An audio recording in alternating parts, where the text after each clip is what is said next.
Subscribe to my channel and hit the bell icon so you never miss any video from my channel. مہر شوہر دیتا ہے نا, مہر دینا شوہر کا کام ہے. بیوی کا مہر ہے امت مصطفیٰ کی نجات. کون بخشوائے گا؟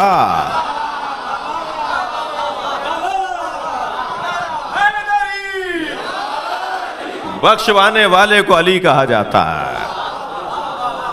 لہذا جنت کے دروازے پر ایک سرخ رنگ کے یاقوت کی کنڈی لٹکی ہوئی ہے. ان لباب الجنہ حلقۃ من یاقوتۃ حمراء. سرخ یاقوت کی کنڈی لٹکی ہوئی ہے جنت کے دروازے پر. علی صفاح الذہب, جو سونے کی تختی پہ جا کے بجتی ہے. کنڈی جا کے جہاں لگتی ہے نا, وہ سونے کی تختی ہے.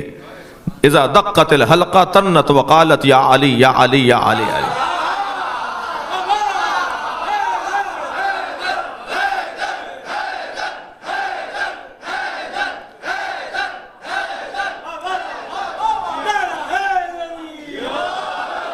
جب وہ دروازہ جنت کی کنڈی بجتی ہے, اذا دقت الحلقہ تنت وقالت, تو ایک آواز بنتی ہے, اور آواز یہ بنتی ہے یا علی یا علی یا علی.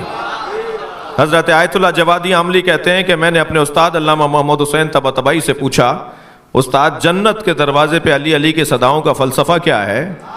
تو میرے استاد نے بے ساختہ فرمایا, جس کے گھر جاؤ گے اسی کو تو پکارو گے. صلوات پڑھیں گے محمد و آل محمد.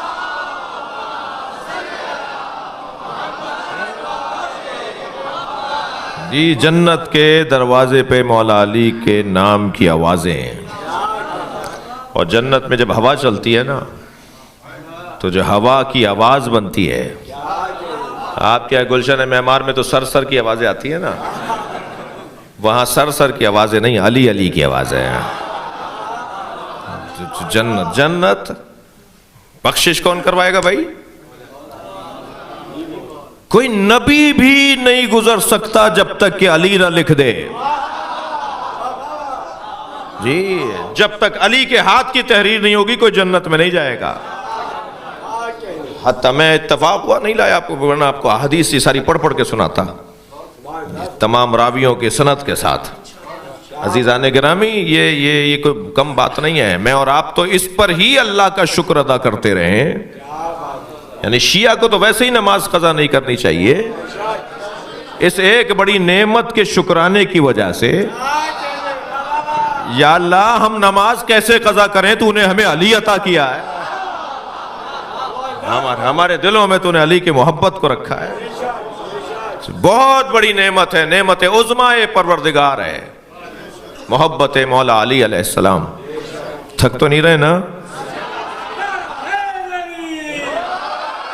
میرے مولا کا نام بھی جنت کے دروازوں پہ لکھا ہوا ہے.